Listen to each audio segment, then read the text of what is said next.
Bueno, bienvenidas y bienvenidos a un nuevo mate virtual.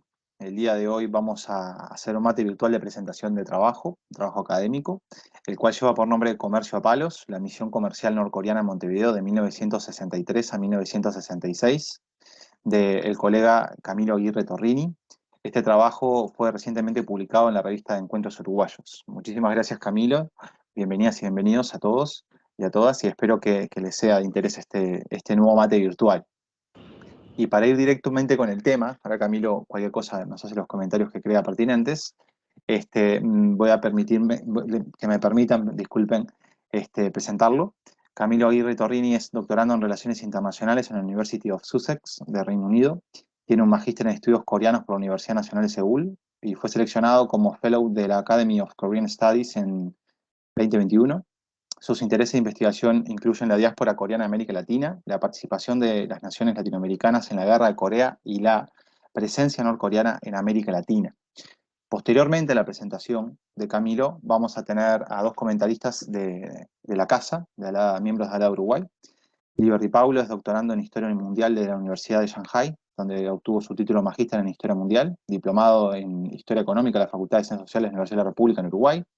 Es docente de historia egresado del Instituto de Profesores Artigas del Uruguay y ha ejercido como profesor de enseñanza media en historia en numerosas instituciones y colaboración con el Centro de Estudios Uruguayos en la Universidad de Shandong de Beijing respecto a las relaciones históricas entre Uruguay y China. También es miembro de ALADA desde el año pasado y sus temas de investigación son historia mundial, historia global y relaciones históricas Uruguay-China. Y también tenemos a Georgina Pagola, doctorando también en Historia Mundial de la Universidad de Shanghai, donde también obtuvo el título de Magíster en Historia Mundial, docente de Historia egresada del Instituto Artigas, Profesoras Artigas del Uruguay, ha ejercido como profesora de enseñanza media en Historia y docente adscrita en numerosas instituciones, y también ha colaborado en el Centro de Estudios Uruguayos en la Universidad de Shandong de Beijing, respecto a las relaciones históricas entre Uruguay y China. También, además de ser miembro de ALADA, trabaja historia mundial, historia global, diplomacia popular china, escritura de viajes, intercambio cultural Uruguay-China. Así que, más allá de estas cuestiones formales, les agradezco a todos por participar. Y Camilo, todo tuyo. Bueno, agradecer primero que todo, ¿cierto?, a LADA en general, bueno, la sección uruguaya. Andrés, muchísimas gracias por esta invitación. Y es un honor para mí poder, digamos, compartir este trabajo con colegas uruguayos.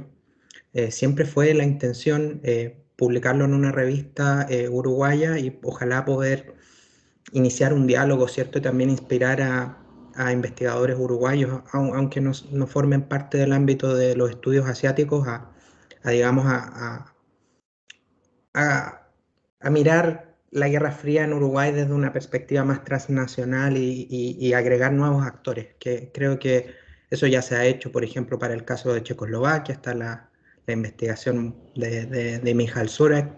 Entonces mi idea era, digamos, aportar con otro actor.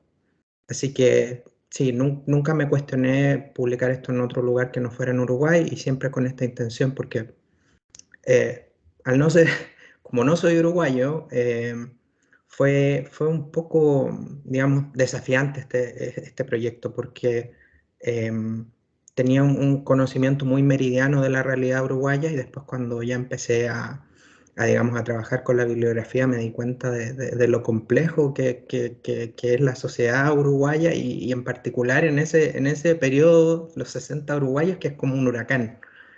Así que eh, tuve la oportunidad de recibir mucho apoyo de parte de colegas uruguayos. Destaco a Pablo Robeta. Él escribió su libro sobre las relaciones entre Uruguay y China, ¿cierto? Y bueno, lo contacté a él y le pregunté si sabía algo de Corea y allí se inició este proyecto que después conté con el apoyo del doctor Roberto García Ferreira y del director del Ministerio de Relaciones Exteriores del Uruguay, de la Cancillería, el don Álvaro Corbacho. Así que sí, no, estoy muy contento de estar con ustedes y ya esperando sus preguntas.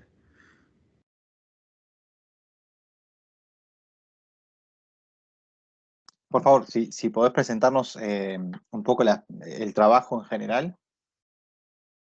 Ok. Eh, Este proyecto trata sobre la presencia norcoreana en Uruguay, en particular de algo muy concreto que fue la oficina comercial que tuvo la República Popular Democrática de Corea durante un periodo de 3 años, desde 1963 a 1966. Y esta presencia norcoreana en Uruguay, a pesar de que tal vez es algo desconocido para los uruguayos, es algo de lo que en los estudios coreanos y en particular en los estudios que tratan las relaciones exteriores de Corea del Norte, las relaciones con América Latina, es algo que siempre se supo, pero se trató simplemente como un hecho. Nunca se profundizó digamos, en las motivaciones de Uruguay para establecer comercio con Corea del Norte, algo que también es muy difícil de investigar, pero cuáles eran las motivaciones de Corea del Norte, y después explicar este cambio de orientación política, ideológica, no sé, que llevó a la expulsión de los coreanos 3 años después de que se les otorgó permiso para digamos, tener su oficina permanente en Montevideo. Entonces a mí me llamaba mucho la atención eso. Tuve que dar la vuelta larga. Yo estoy estudiando las relaciones entre América Latina y Corea del Norte, hice investigación en Corea del Sur y allí me topé con los datos y ya después con los datos fui a Montevideo y eso me ayudó mucho porque como ustedes saben en los archivos en América Latina nosotros no contamos con por ejemplo la búsqueda de palabras clave. Muchas veces cuando uno va a un diario tiene que pedir un microfilm y leer el diario completo para encontrar ese dato preciso. Y bueno, yo tuve la fortuna de que al poder consultar los archivos diplomáticos de Corea del Sur, bueno, los diplomáticos surcoreanos ya habían hecho ese trabajo. Entonces ya con los datos precisos fui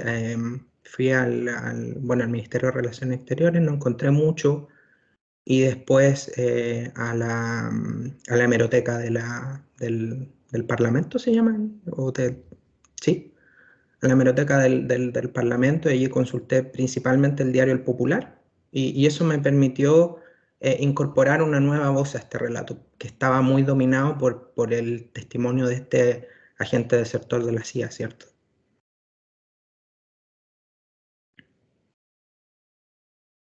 Que era, si no me equivoco, ¿cómo se pronuncia? Agui, Yo no sé, lo he Agi. escuchado de varias formas, pero es Philip Agee, al menos lo he escuchado así, no sé, pero sí, y bueno,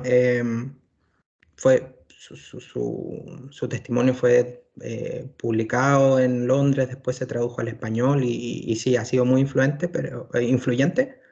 Em, pero creo que la lectura de este testimonio, y trato de mostrar esto en el artículo, fue bastante superficial porque él apunta a que muchas veces las cosas que la CIA quería no se lograban, que en el fondo él da cuenta de que efectivamente hubieron gestiones para expulsar a los norcoreanos y que la policía uruguaya no hizo nada y da cuenta de esa frustración.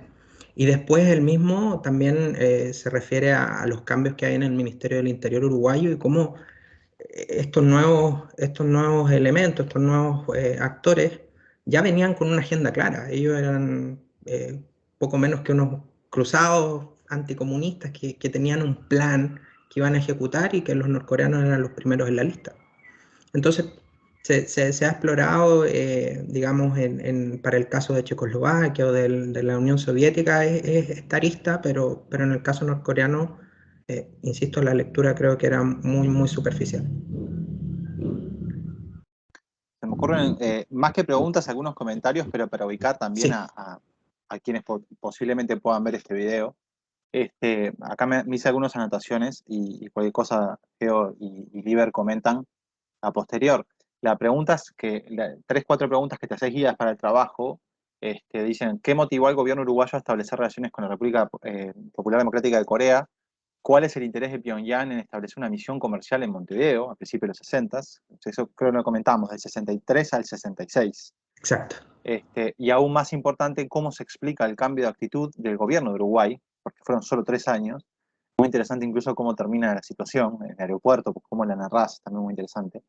Este, Entre otras preguntas. Y también se desarrollan cuestiones de actores clave, que eso creo que para quienes nos interesa los estudios de las relaciones internacionales en general y la historia, como en el caso de ustedes, eh, el tema de encontrar los actores claves, para mí es una de las cuestiones más importantes, porque a veces queda muy perdido en el tiempo.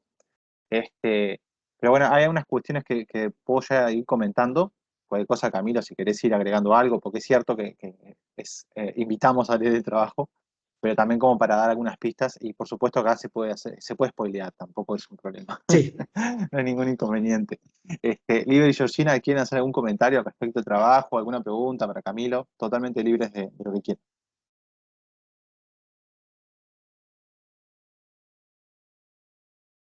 Bueno, empiezo yo y vamos charlando un poco más que como discursivo. Me parece que esta dinámica de hacer como una especie de charla está buena. Este, vamos hablando a medida que salgan las ideas pensando en voz alta. Primero, bueno, felicitarte por el trabajo, porque todo lo que tiene un trabajo que nadie ha escrito antes sobre eso, por un lado es lo novedoso y por el otro que te deja más preguntas que respuestas, ¿no? Entonces, es un trabajo con el cual, esto ya es personal, creo que me pasa lo mismo, me siento bastante identificado porque es primo hermano de lo que nosotros estamos haciendo con China. Eh, de hecho, llegaste en el momento justo para nuestra literature review en nuestra tesis, o sea, viene muy bien. Así que también agradecerte por eso, porque está bueno cuando nos intercambiamos, y ese es el aspecto, ¿no? Que a veces trabajamos en solitario o investigando, y cuando uno siente que hay un intercambio y se van complementando, está bueno, refuerza lo que uno está haciendo.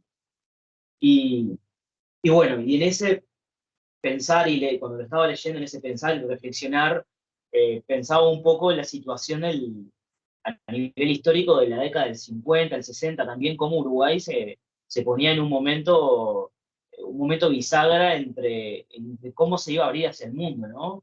Respecto, sobre todo, teniendo en cuenta eh, Uruguay no como isla, sino como en ese mundo global, condicionado por lo bipolar, por la Guerra Fría. Uruguay, si bien estaba obviamente de un lado dentro del mundo, que era, ¿no?, el capitalismo y dentro de Estados Unidos, pero igualmente era una isla por otros aspectos, o lo que algunos también autores han hablado de esa cuestión de la libertad y de tolerancia, como le llamaban hacia el comunismo, que le permitió coquetear, si no, no concretó nada, por lo menos con China o después con la Unión Soviética, coquetear, y, y que genera estos temas que hoy estamos trabajando y analizando. Y bueno, y otro aspecto que me llevaba a reflexionar era cómo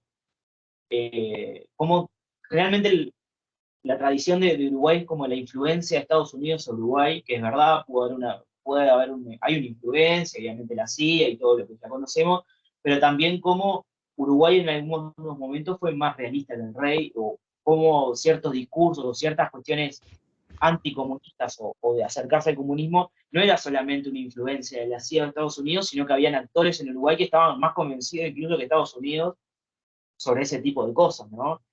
A mí una de las dudas y que me gustaría profundizar respecto al tema de Corea y Uruguay, y que bueno, que yo por lo menos me lo pregunto también para China, es los actores, ¿no? Incluso dentro de los partidos, dentro del Partido Nacional, cómo esto repercutió, qué diferentes visiones hay sobre esto, qué diferentes visiones hay dentro del Partido Colorado, cómo se genera ese debate dentro del Parlamento, cómo se generan esos discursos a favor o en contra, y las miradas sobre cómo Uruguay se está viviendo en el mundo, en un momento donde nuestro aliado, que era Estados Unidos, ya no nos compraba o no tenía un vínculo comercial tan importante como había sido durante la Segunda Guerra Mundial o la Guerra de Corea. Y cómo Uruguay toma decisiones en función de las ideas más que de una lectura pragmática. Yo le digo pragmática, pero también podemos decir, ¿no?, técnica, ¿no? Decir, bueno, algo que me llamó la atención que vos citabas y que de verdad es cómo Uruguay corta relaciones, esto es previo a lo que vos analizás, pero cómo Uruguay corta relaciones con la URSS cuando en realidad tenían por Brasil, pero en realidad tenía más intereses económicos con la Unión Soviética que con Brasil. Y eso se repercute, bueno, con lo que nosotros estamos estudiando con China y después con la Unión Soviética, porque también está el debate del comercio y hay una delegación que va a la Unión Soviética en esa época, y con Corea, que es lo que vos planteás. O sea, podemos incluso si nos reunimos entre nosotros podemos generar como una especie de condición global durante la década del 50, del 60 en Uruguay, donde suceden estas cosas y podríamos dividir, o por lo menos clasificar una etapa de lo que implica entre un paso hacia abrirse al mundo, cerrarse y cómo Uruguay operaba con sus propios intereses. Eso me parece que es algo que tiene un potencial tremendo y que, no sé, vos estás estudiando Corea y Latinoamérica, pero me parece que eso es algo muy bueno para el futuro, incluso para que otros investigadores de Uruguay y las personas que estén con ganas de poner algo de pienso a Corea, que se podría trabajar. Lo otro es el tema de los documentos. Yo no quería hacerte en esto una pregunta, me imagino, intuyo cómo es el tema, pero lo importante es también corroborarlo, ¿tuviste algún acercamiento o un intento o supiste alguna cuestión para acceder a algún documento norcoreano directamente? O me imagino que debe ser difícil, debe haber un montón de material clasificado, pero también está bueno saber si hay una ventana o alguna oportunidad también de esa, para complementarlo lo que vos trabajaste tanto con el Uruguay o de Sur Corea. Y bueno, dejo un poquito por acá si Geo habla y después, si hay más cosas, las vamos hablando. Bueno, Camilo, un gusto nuevamente, o sea, repetir lo que ya te dijeron. Bueno, la verdad que me gustó mucho leer el artículo, me pareció, como dice Liber, fue como, fue como un acercamiento por otro costado también al mismo tema que nosotros estamos trabajando. Eh, y bueno, decirte que hubo varias cosas que me llamaron la atención.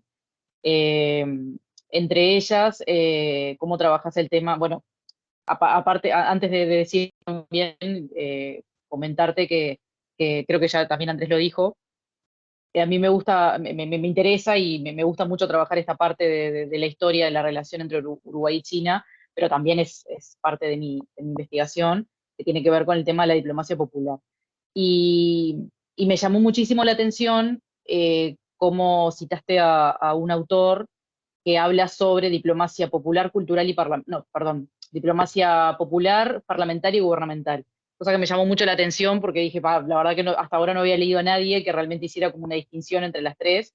Para mí era como, prácticamente era la diplomacia popular, incluía todo, y me llamó mucho la atención cómo lo separa. Y bueno, me gustaría, si podés, de repente quizás hacer una especie como de hacer como una especie más de explicación un poco más detallada de cuál es la diferencia entre una y otra. En algunos casos realmente se puede entender, pero a mí particularmente lo que me llama la atención y es lo que me genera mucha curiosidad es porque en un momento haces como una distinción entre la popular y la cultural. Y eso a mí como que me llama la atención para realmente saber qué es lo que para vos es la verdadera distinción entre una y otra. Porque acá, por ejemplo, cuando hablamos de Uruguay y China, se habla como que fuera parte de lo mismo. O sea, la diplomacia popular es, bueno, eh, como atraer personas, personas comunes y corrientes, particularmente a China, y eso incluye, dentro de esa categorización, como incluye gente, por ejemplo, que forma parte que en ese momento formaba parte del Instituto Cultural Uruguay-China. Entonces, sigue siendo, o sea, en cierto punto para mí sigue siendo como popular, pero tiene que haber una distinción. Entonces quería saber si de repente vos podés profundizar un poquito más en eso. Y, y bueno, y después la cuestión de Uruguay, que también aparte, por lo menos con China, porque en un momento vos hablás y justo ahí creo que citás a Robeta, que él dice como que, bueno, que en realidad fue una cuestión más apuntar hacia las personas, pero también es interesante cómo en Uruguay también hubo como una especie de acercamiento parlamentario, porque bueno, está la visita de los parlamentarios en el 59 a China, también hubo varios miembros del Partido Colorado que estuvieron acá, y entre ellos está Luis Trócoli, que vos lo mencionás, que va a Corea del Norte. Entonces fue como que cuando lo leí dije, wow, no es casualidad, las cosas no son de casualidad, y además es más o menos en la misma época. Entonces hay algo ahí, hay como una punta ahí que me parece que está súper interesante, principalmente para Liber, que es el que trabaja más la cuestión de gobierno a gobierno, Me parece que ahí hay como una punta súper interesante de por qué justo Luis Trócoli cae en dos países comunistas. Eh, y en un momento también hablas de Fernández Crespo, que nosotros cuando estábamos también investigando sobre Uruguay y China, bueno, Fernández Crespo es uno de los que en su momento también como que se manifiesta, no a favor, pero sí como valorando muchísimo el tema del comercio entre Uruguay y China. Entonces, acá de vuelta aparece, entonces es como otra punta que también me parece como re interesante, como que es algo que no es una cuestión, ahora como que lo puedo entender más, no es una cuestión solamente con China. Eh, y, y bueno, después todo el análisis que haces me parece súper interesante y me parece que realmente funciona como para enriquecer y enriquecer muchísimo lo poco que se ha investigado sobre este periodo. Y en realidad te quería preguntar, que lo trabajás en el artículo, pero quería de repente ver si tenés como alguna idea más que pueda de repente como explicar, aunque yo sé que no es fácil explicar, pero bueno, quizás capaz que pueda no sé, como enriquecer un poco lo que vos ya decís en el artículo, que tiene que ver con esto de que el Partido Nacional tiene como una visión autonomista, que es la que tú mencionas en ese momento, que es esta cosa de, bueno, no soy comunista, pero al mismo tiempo no quiero depender tanto de otros países, pero eso es como una ironía, porque sabemos, bueno, en ese momento también es la época de pedir el préstamo al FMI, entonces, ¿qué reflexión qué reflexión haces al respecto de esto, ¿no? Digo, porque es como un poco contradictorio, y no solamente pasa con el Partido Nacional, porque a ver, pasó también con el Partido Colorado en su momento, con el Consejo Nacional el Consejo Nacional de Gobierno. Sí, cuando estaba en ese momento también, que nosotros cuando lo investigamos con Luis Valleverres, pasa lo mismo también, o sea, hay una visión de parte del Poder Ejecutivo de, bueno, de querer como acercarse al país comunista, y ahora pasa lo mismo con el Partido Nacional. Entonces, conociendo aparte nosotros, o sea, desde la historia, sabiendo que el Partido Nacional tenía una tendencia bastante, y más en el periodo 63-66, una mirada bastante anticomunista, ¿qué reflexión puedes hacer al respecto de, bueno, por qué hubo un intento de acercamiento? Y bueno, sé que lo trabajas con una cuestión del pragmatismo, pero quizás de repente puedes decir algo un poquito más sobre eso. Y eso sería. Ok, entonces voy por punto. Lo primero con respecto a la década del 50, 60 y esta idea de un momento bisagra en la historia del Uruguay, y esto yo lo comento como un chileno, alguien que mira el país desde lejos, y que realmente mi primer acercamiento a la historia contemporánea de Uruguay fue a través de las lecturas que hice para esta investigación.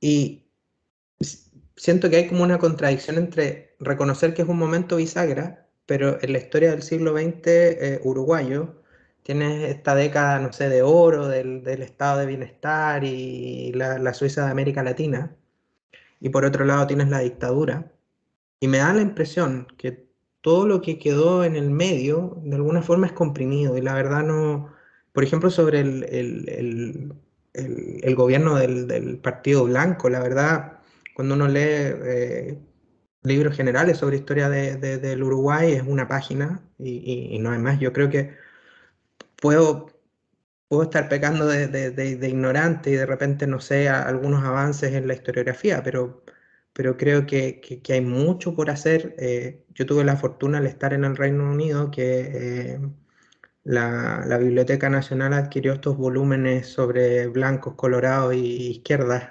No me acuerdo el nombre de los editores ahora, pero yo creo que sin esos volúmenes no habría logrado dimensionar, digamos, el contenido ideológico del Partido Nacional, porque para mí, de nuevo, como un chileno, Uruguay en la década de los 60 es el país que presta esta plataforma, ¿cierto?, para que se lance la Alianza para el Progreso. En Uruguay el Che va presente después. Cuba termina expulsada de la Organización de Estados Americanos. Entonces, para mí fue una sorpresa descubrir todo esto, esta idea del coqueteo con los países socialistas y cómo se produce, y esto lo voy a conectar con la última pregunta. Creo que hay algo que no se ha explorado lo suficiente en América Latina, que es el impacto que tuvo esta idea de la coexistencia pacífica y el comercio este-oeste. Y yo lo veo desde el Reino Unido y cómo se escribe la historia, que se escribe siempre desde el norte. A América Latina se la coloca en el tercer mundo. Entonces, no forma parte de estas conexiones este-oeste, porque no, en ese framework que escriben no cuadra. Pero cuando uno lee los discursos de los actores, y aquí no solo estoy hablando de Uruguay, sino que también de Chile, ellos estaban viendo, y uno lee las actas del Senado, por ejemplo, en el caso de Chile, y los tipos dicen, es que no puede ser que el Reino Unido esté comerciando con la Unión Soviética y nosotros no podamos.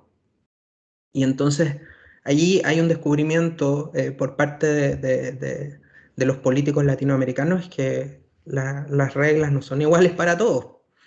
Entonces, por un lado, y como se mencionaba muy bien, hay en el caso del Uruguay,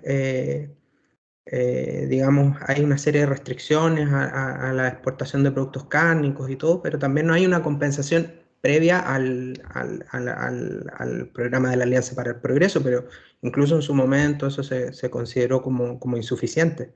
Entonces, creo que hay que mirar a una América Latina conectada, y los políticos, de nuevo reitero eso,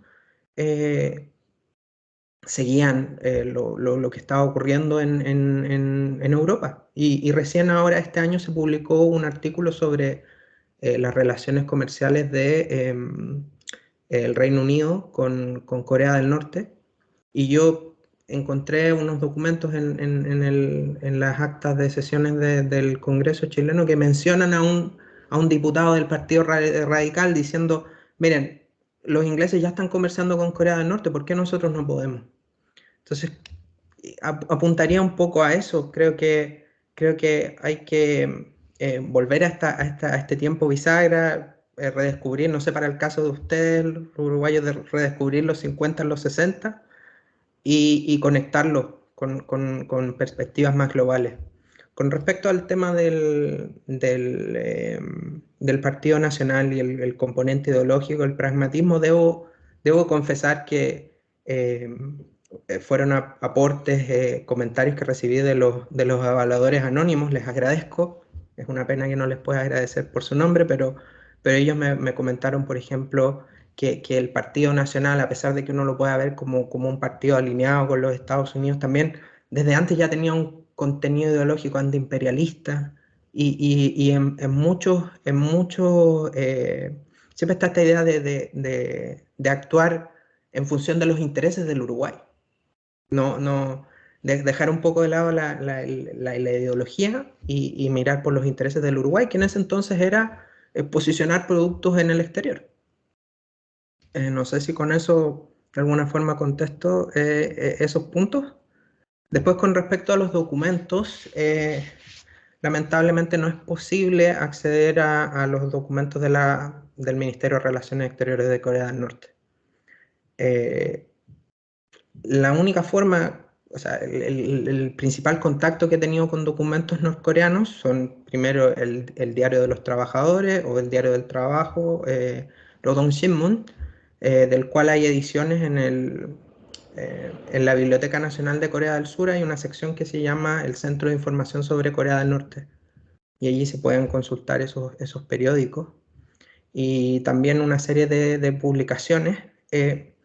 Lamentablemente, como el proyecto norcoreano en América Latina fue un fracaso, toda esta historia fue purgada, fue removida.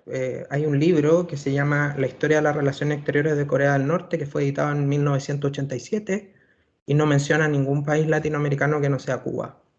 Entonces, toda la historia con Chile y la Unidad Popular, la historia con Uruguay, toda no aparece. Yo creo que si uno tuviese la oportunidad de consultarle a un norcoreano que sabe de América Latina y de las conexiones con Corea del Norte, la verdad no creo que sepa mucho. Entonces, es por eso que la mayoría de los investigadores lo que hacen es consultar archivos desclasificados de países del bloque soviético. Entonces muchas veces se escribe la historia de las relaciones exteriores de Corea del Norte con documentos de, no sé, Hungría, de Checoslovaquia, Rumania, no sé. Pero todos estos diplomáticos, a pesar de que ellos tenían que, digamos, redactar estos informes digamos, con mucha precisión en los datos, siempre hay errores. Entonces, a mí mi idea era construir una historia de las relaciones exteriores de Corea del Norte ocupando documentos de América Latina. Y es por eso que fui al Ministerio de Relaciones Exteriores del Uruguay, que allí don Álvaro me dijo, es que nosotros nunca tuvimos relaciones con Corea del Norte. Y yo le digo, no, sí tuvieron. Me dice, no, pero es que no. Y yo le digo, le mando un correo con los recortes de prensa y cosas, y me dice, ya, bueno, si quieres ven y yo te ayudo. Lamentablemente, como aparece consignado en el artículo, solo aparece una mención muy breve en un boletín que editaba el periódico. Yo no sé si de repente los documentos desaparecieron. No sé, el doctor García Ferreira me ha ido ayudando. Hay documentos que aparecen en carpetas sobre, por ejemplo, la delegación X que viajó a Estados Unidos. Y entonces ahí los norteamericanos le dicen, oye, no nos parece que estén comerciando con Corea del Norte. Entonces yo creo que ya investigadores con más tiempo de repente pueden ir al Ministerio de Relaciones Exteriores y encontrar cosas en, no sé, las carpetas sobre Checoslovaquia, que yo por temas de tiempo no alcancé a revisar. Después, el tema de, bueno, la diplomacia popular y esta idea de que hay 3 niveles, a mí me gusta esta conceptualización. La diferencia entre la diplomacia parlamentaria y la diplomacia popular es que la diplomacia parlamentaria, como la describe este autor coreano, es un alineamiento ideológico entre partidos. Entonces, por lo general, es algo exclusivo en el caso de América Latina de los partidos comunistas. En este caso sería la relación no entre el Estado norcoreano y el Uruguay, sino que entre el Partido de los Trabajadores de Corea y el Partido Comunista Uruguayo. Y por otro lado está la diplomacia popular, que ahí hay una confusión, porque el nombre en coreano es Inminwegyo, que es diplomacia popular, literalmente, pero tengo entendido que a pesar de que se puede traducir al chino, en China se ocupó el concepto de diplomacia cultural para hablar de la diplomacia popular, o no sé si después los autores empezaron a ocupar ese concepto, pero en el caso de Corea del Norte nunca se utiliza, nunca se habla de diplomacia cultural, sino que la diplomacia cultural, o sea, lo cultural es un aspecto de la diplomacia popular. Y cuando yo menciono el concepto cultural en el artículo es porque cuando los uruguayos viajaban a Corea del Norte, dependiendo de su importancia, ¿cierto? Eran mencionados por el nombre o simplemente por su actividad. Entonces, en una de las visitas en 1965, el periódico norcoreano no menciona por su nombre a los visitantes, sino que dice, estos son activistas sociales y culturales. Y es un problema que yo tengo al momento de escribir los intercambios o la diplomacia popular, porque Corea, la forma en que se reporta esto en el periódico, por lo general eligen a un personaje al cual mencionan por su nombre y acompañado de una camarilla de 5, de 6, de 7.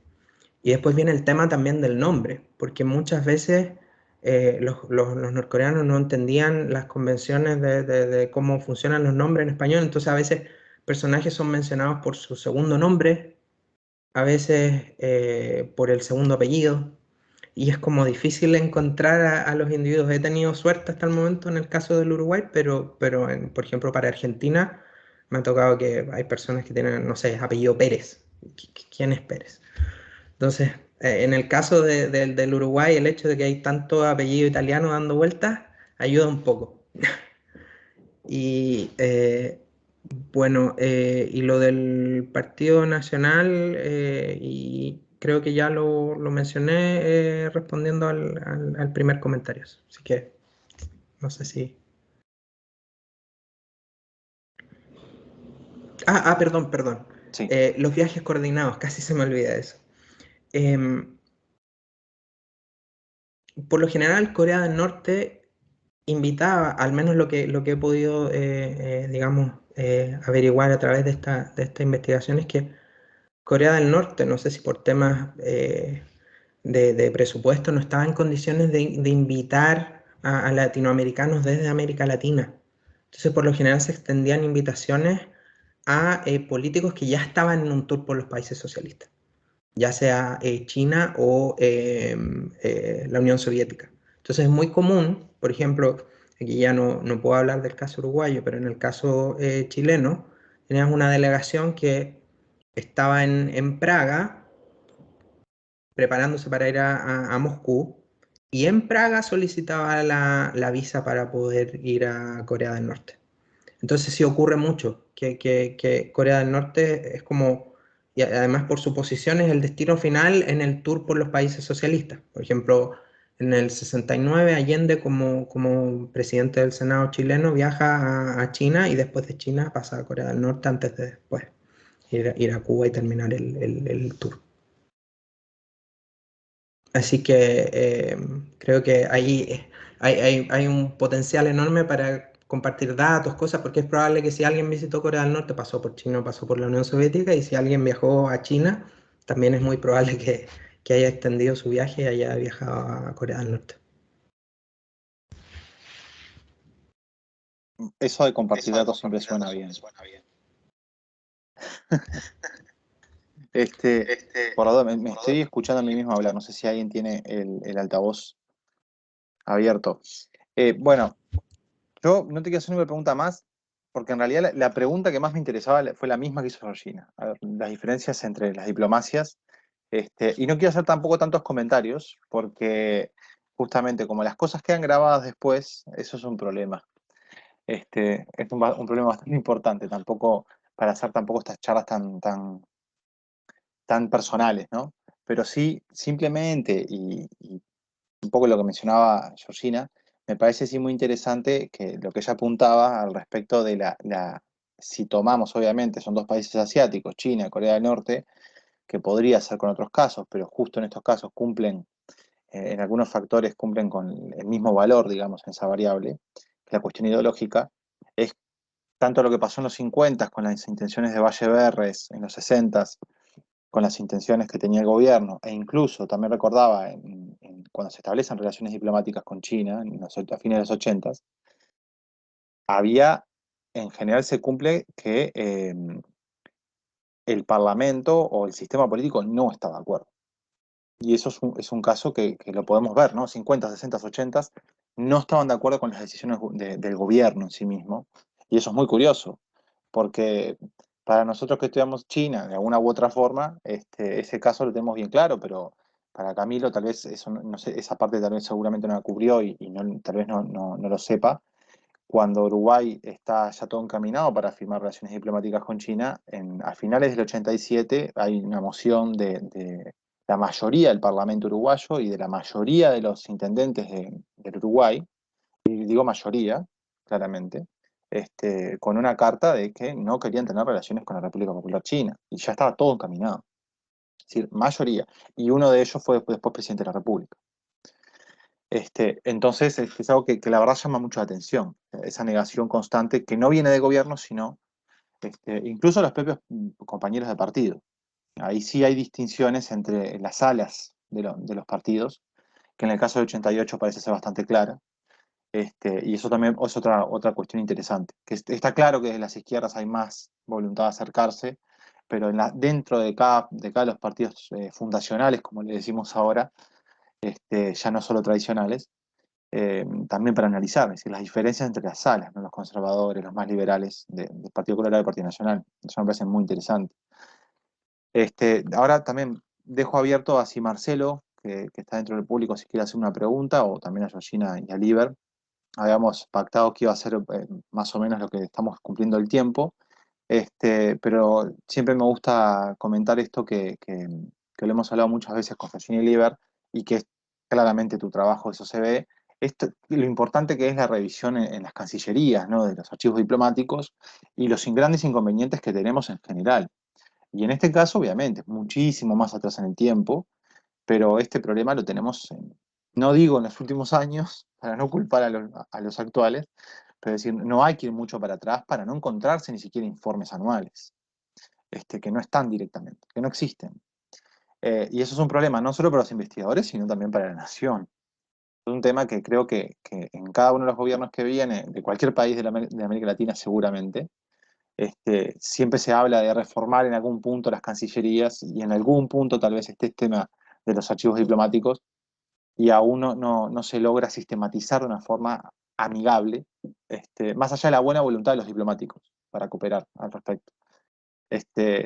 Y simplemente comentar, porque esto me parece interesante, que este trabajo además tiene un valor agregado, es que lo que decía Camilo, es que él tiene conocimiento coreano, tuvo acceso a diferentes archivos diplomáticos y que eso suele ser muy complicado, independientemente al día de hoy de tener acceso por Internet a muchísimo material desclasificado. Tiene un valor en sí mismo eso que es muy importante, y creo que todo eso nosotros lo reconocemos muchísimo, de tener acceso a diferentes fuentes que puedan hacerse dialogar, ¿no? Que es un poco la tarea del investigador, pero en el caso de Camilo, el saber coreano abre muchísimas puertas, así que te agradezco nuevamente por eso, porque no lo quería dejar de mencionar. O sea, me parece algo que también muestra no solo que hay que desarrollar esas capacidades de investigación y de elucubrar al respecto de un tema, sino también la importancia de saber otro idioma más allá, ¿no? De los idiomas tradicionales. Y cómo te abre puertas para estudiar cosas que realmente están muy fuera de nuestro radar. No sé si Marcelo quería hacer una pregunta, Leo, Georgina, o algún comentario de Camilo. Ahí dejo abierto el micrófono y Sí, cerramos. puedo, con respecto a lo que mencionaste anteriormente, primero, muchas gracias por tus palabras. Lo de China, la verdad lo desconocía, me sorprende un poco, pero para el periodo que yo estoy estudiando, que es los 60, y quería aprovechar de mencionarlo ya que ustedes están muy interesados en el tema, algo que me llamó la atención fue el impacto del conflicto sino-soviético en la izquierda latinoamericana, porque, no sé, en el caso chileno, por ejemplo, yo tenía conocimiento de estos Partido Comunista Revolucionario, que era una ala maoísta del partido, digamos, comunista. Y en el caso uruguayo, Pablo Robeta lo menciona en su libro, que hay un grupo de, de- de uruguayos que estaban descontentos con la dirección del partido y todo, pero en el caso del apoyo que Corea del Norte tuvo por parte del Partido Comunista Uruguayo, Rodney Arismendi jugó un rol fundamental. Él después no forma parte de esta investigación por tema del periodo de tiempo este breve de 3 años, pero él después viaja a Corea del Norte. Y leyendo esta revista que editaba el Partido Comunista, creo que se llama Estudios, él, ahí uno puede consultar los discursos de Arismendi, y él era muy duro con China y con Albania en el contexto del cisma sino-soviético. Entonces, en ese sentido, creo que Corea del Norte siempre jugó a esta posición como de malabarista, de equilibrar, ¿cierto?, en el marco del conflicto sino-soviético, de no tomar posiciones muy rígidas y tratar de obtener ganancias de los dos lados. Esa fue la estrategia de Corea del Norte durante gran parte de la Guerra Fría. Pero en el caso uruguayo me da la impresión de que se asumió un alineamiento con la Unión Soviética. Entonces, por eso que es tan importante esta idea de la coexistencia pacífica, porque a Corea del Norte se le vio como un defensor de este principio, cuando en realidad, si uno lee los discursos de Kim Il-sung, hay algunos en los que él es muy crítico de la actitud de la Unión Soviética. Entonces, esto de alguna manera fue como ese momento eureka de decir, ok, una cosa es la estrategia norcoreana, pero la otra es cómo los latinoamericanos interpretaron la estrategia de Corea del Norte. Y en el caso del Partido Comunista Uruguayo y uno de sus principales referentes, me da la impresión de que se asumió un alineamiento con la Unión Soviética. Y eso creo que fue lo que benefició a Corea del Norte y puede ser algo que perjudicó a la República Popular China. Pero no sé, ahí ustedes son los expertos. Y con respecto al tema de los documentos, sí, la verdad, yo me siento muy privilegiado de haber tenido la oportunidad de estudiar en Corea, de aprender el idioma, y siento como una responsabilidad el devolver esto, y creo que una de las formas en las que lo puedo hacer es acercar estas fuentes a los investigadores, digamos, de América Latina. Es por eso que para mí era muy importante publicar esto en una revista uruguaya, ojalá que tuviera acceso libre, y bueno, tuve la suerte de que Encuentros Uruguayos fue esa plataforma, y estoy muy agradecido de todo el proceso de publicación del manuscrito. Eso. Y lo lograste. Marcelo está levantando la mano.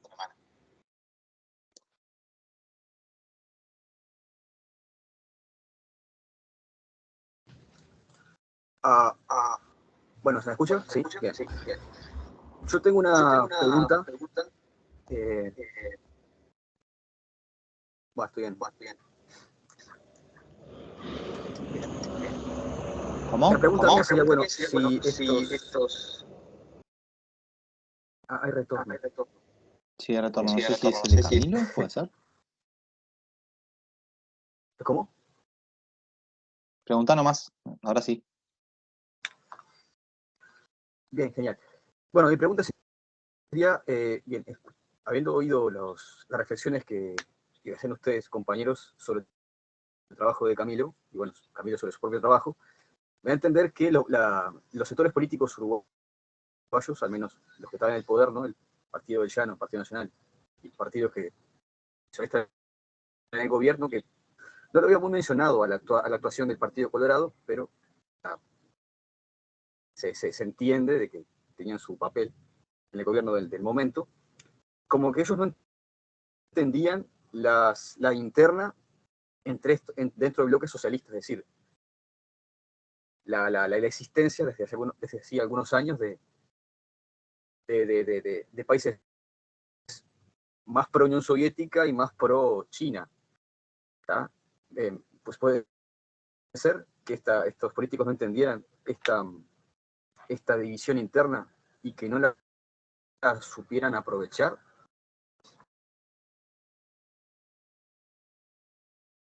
Gracias, Marcelo. Camilo, tu respuesta y ya cerramos el evento. Me da la impresión de que sí se entendía, pero de nuevo que probablemente porque tanto Albania como la República Popular China eran identificados como un bloque que estaba en oposición a la Unión Soviética del resto de los partidos socialistas. Pero creo que tal vez fue el desconocimiento con respecto a Corea del Norte, que llevó a los políticos a interpretarlo como uno de los partidos del bloque soviético, porque de hecho en la serie de negociaciones que se sostuvieron en el año 63 estaban involucrados los países socialistas europeos y Corea del Norte como un anexo. Entonces, siento que no es que no supieran de esta división en la órbita socialista, sino que de alguna forma no pudieron colocar a Corea del Norte en un lugar.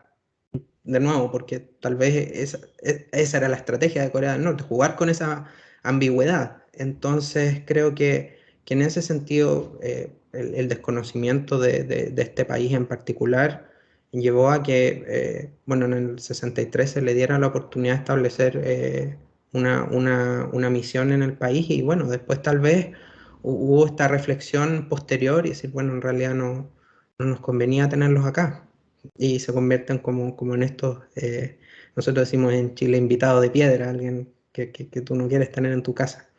Así que, pero de nuevo, yo creo que mi investigación es algo muy preliminar. De hecho, uno de los comentarios de los evaluadores decía, bueno, pero las conclusiones son todas muy preliminares y es que lamentablemente es así porque las fuentes a las que tuve acceso al momento de escribir el manuscrito eran, no me permitían, digamos, de alguna forma ver el panorama completo y pude haber, digamos, postergado la publicación del artículo, tal vez viajar de nuevo a Uruguay, pero creo que hay personas que están mejor equipadas que yo para hacer esa investigación. Entonces, como yo veo como vi mi proyecto, era como, de alguna forma como una provocación. Me gustaría que, digamos, investigadores uruguayos que tengan acceso, por ejemplo, y no sé si es posible, pero a documentos del Ministerio del Interior, que fue algo que yo no tuve, no sé si existe acceso a esos documentos, porque claramente habían posiciones disímiles entre el Ministerio del Exterior y el Ministerio del Interior.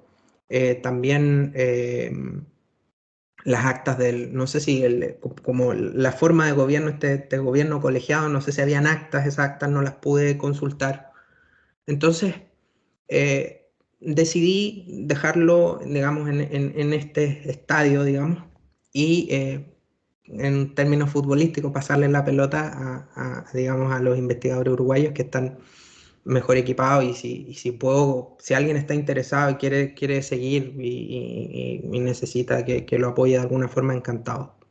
Y yo por mi parte sigo trabajando en mi proyecto de doctorado y ya estoy escribiendo sobre, digamos, la parte, digamos, más tardía de la década de los 60.